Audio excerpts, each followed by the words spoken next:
दोस्तों आज का टॉपिक है हमारा minimum and maximum distance between two RCC column. दो आरसीसी कॉलम के बीच की दूरी कितनी होनी चाहिए। आपने ये टाइटल देखा होगा, टाइटल देखे ही आपने इस मेरी वीडियो को क्लिक किया है। ये पूरा मैं आपको समझाऊंगा, वीडियो में बने रहिए आप। तो देखो मैं बता दूं आपको, सबसे पहले तो अगर आपने जरा भी स्किप किया ना तो आपको समझ में नहीं आएगा। एक एक स्टेप आप देखना, तभी आपको क्लियर समझ में आएगा।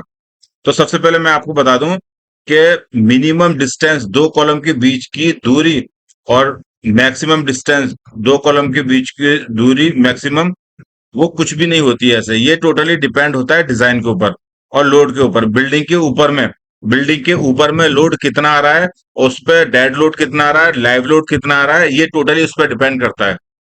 और ये डिपेंड करता है कि बिल्डिंग हमारे कितने माले की है।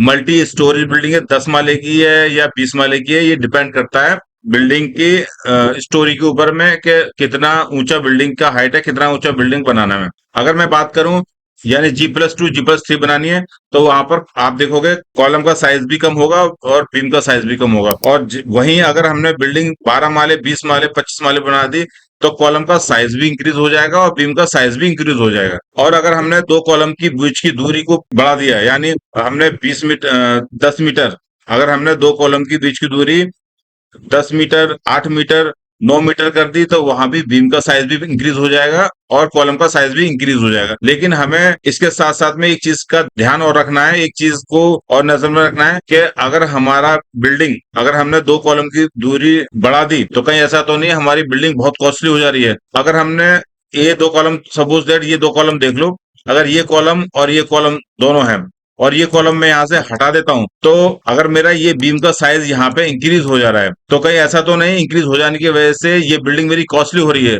तो मैं क्या करूंगा, या डिजाइनर क्या करेगा, आर्किटेक्ट क्या करेगा, जो स्ट्रक्चर डिजाइनर होता है वो क्या करेगा कि आर्किटेक्ट से बात करेगा, यहाँ पे एक कॉलम दे देगा, वो बोल देगा यहाँ मेरे को कॉलम चाहिए और इस साइज का कॉलम चाहिए, तो आर्किटेक्ट जो होता है वो यहाँ पर एक कॉलम दे देगा और इन दोनों कॉलम के बीच में एक कॉलम देने के बाद में ये बीम का साइज डिक्रीज कर देगा और ये कॉलम का साइज डिक्रीज कर देगा। उसके बाद अगर इसकी कॉस्ट कम हो रही है, तो ये चीप एंड बेस्ट की तरफ जो है, डिजाइन की तरफ जाएगा स्ट्रक्चर इंजीनियर। लेकिन जनरली क्या होता है कि जो लोग इसके बारे में स्किल नहीं रखते हैं, जानकारी नहीं रखते हैं, इंजीनियर्स नहीं होते हैं, तो उनको ये जानना जरूरी है कि अगर 2 या 3 माले की बिल्डिंग है, तो मैक्सिमम, मैं आपको बता दूं, मैक्सिमम डिस्टेंस 5 मीटर से लेके आपको 6 मीटर तक ही रखना है।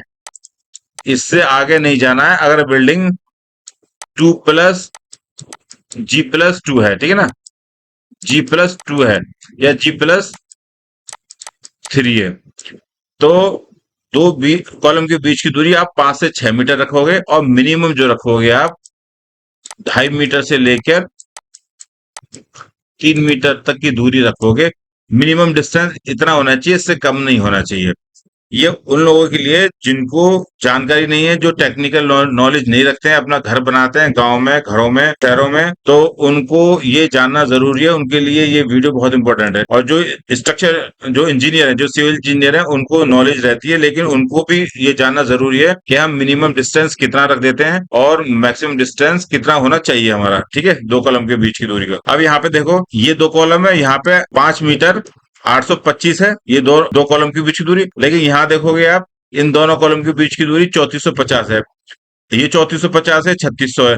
तो अब ये बताओ मुझे कि 3600 और 3600 3450, तो हम ये कॉलम अगर हटा दें, तो हम यहाँ पे दो कॉलम ही दे दें, तो क्या दिक्कत है।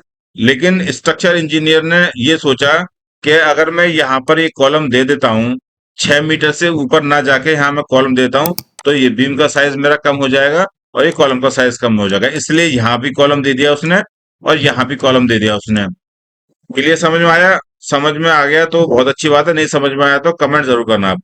ऐसे ही यहाँ पे कॉलम दे दिया है और यहाँ पे कॉलम दे दिया। ये देखो छोटी बिल्डिंग है, जो बिल्डिंग है G+1 ही है, ज्यादा ऊंची बिल्डिंग नहीं है, लेकिन फिर भी ऐसा डिजाइन किया है कि हमारा जो डिजाइन है इकोनॉमिक हो जाए, बिल्डिंग कॉस्टली ना हो, सस्ती हो। तो अभी मैं आशा करता हूं कि आपको ये वीडियो समझ में आ गई होगी कि हमें दो कॉलम के बीच की दूरी मैक्सिमम कितनी रखनी है और मिनिमम कितनी रखनी है, और अगर हमें दो कॉलम की का डिस्टेंस अगर हमें दो कॉलम का डिस्टेंस बढ़ाना है तो हमारा क्या नुकसान होगा, हमारा जो कॉस्ट है बिल्डिंग का बढ़ जाएगा। अगर हम बीच में एक कॉलम डाल देते हैं तो हमारा क्या फायदा होगा, और साइज भी हमारा कम हो जाएगा, कॉलम का भी और बीम का भी। तो दोस्तों, अगर आपको ये वीडियो अच्छी लगी है तो मेरी वीडियो को लाइक और मेरे चैनल को सब्सक्राइब करो। ऐसे ही नॉलेजेबल वीडियो मैं आपको देता रहूंगा। चलिए नेक्स्ट वीडियो में मिलते हैं। Thank you.